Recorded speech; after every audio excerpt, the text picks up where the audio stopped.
Well, hellfire and biscuits. You just woke up in 1861. The country's splitting in half. Cannons roar like kaiju. And brothers are about to turn on each other like it's some kind of anime betrayal arc. Folks, this is no history textbook. This is the American Civil War, an American style. So buckle up, because this is going to feel like a season-long anime binge crammed into one ride. Before the bullets flew, the real battle was in the halls of Congress. Slavery, the ultimate moral boss battle. The South, wrapped in crimson aura, demanded to keep their system. The North, glowing in blue, said the Union had to stand united and move forward. So when Abraham Lincoln, our tall, lanky, top hat-wearing protagonist, got elected president, the South said, "We're out of here." 11 states seceded, declaring themselves the Confederate States of America. Enter their leader, Jefferson Davis, the stoic antagonist, drawn in shadow with glowing red eyes. He's less a Saturday morning cartoon villain, more like the rival ninja clan leader who's about to cause 4 seasons of pain. April 12th, 1861. Boom. First shot at Fort Sumter, the Civil War begins. Everybody thought it'd be quick. A few episodes, maybe a single battle, and done. Wrong. This was the start of a 600,000 casualty saga, the bloodiest anime arc America would ever see. July 1861, Bull Run. Union soldiers thought they'd march into Richmond and be home for dinner. Instead, they ran screaming back to Washington. Why? Because General Thomas Stonewall Jackson stood there like an immovable pillar of pure chakra. Picture a samurai with glowing runes etched into his armor, cannon fire crashing around him, refusing to budge. That's how you earn the name Stonewall. Every anime needs its legendary duel. For the Civil War, it's Robert E. Lee versus Ulysses S. Grant. Lee, the brilliant tactician, calm and disciplined, a stoic anime rival who never shows fear. Grant, not flashy, not noble, but relentless. A tank with a cowboy's swagger, storming through battlefields with a glowing saber and an aura of grit. And while Lee was winning early arcs, Fredericksburg, Chancellorsville, Grant just kept leveling up.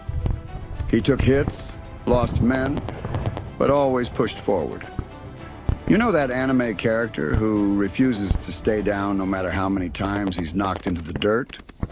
That's Grant. The man was built for the long war.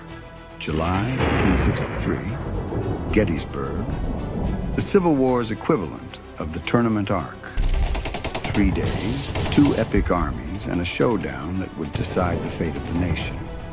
Imagine Pickett's charge as 1,000 crimson warriors sprinting across a field, each one trailing fiery aura, only to be blasted back by blue energy cannons. And at the same time, far downriver in Mississippi, Grant seizes Vicksburg. 2 massive victories, back to back. Cue the anime narrator voice. And from this day forth, the tide of war began to turn. Here's the part textbooks skip. Downtime. Soldiers passed the time gambling, singing, and even playing baseball. America's pastime got its first real anime cameo in the middle of a war. Picture Union and Confederate soldiers in opposing jerseys, clashing in an over-the-top baseball match, energy bats glowing under a blood-red sunset. And the leaders? Lincoln. The man found joy in telling stories. Anime Lincoln standing tall, cracking jokes that make his war council laugh through the tears.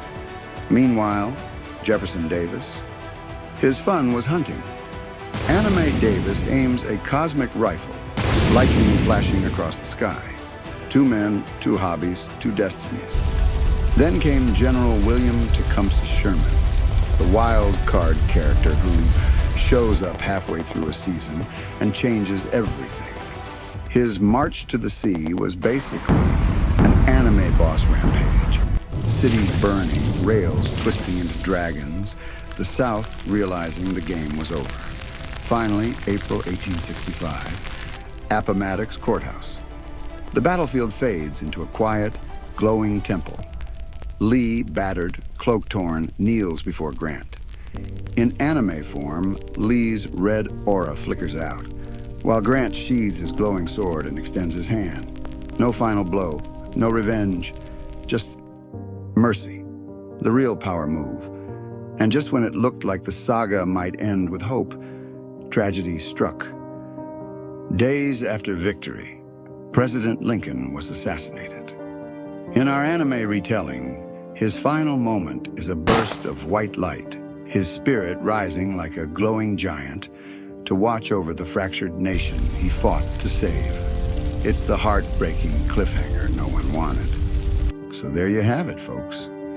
The American Civil War wasn't just muskets and cannons.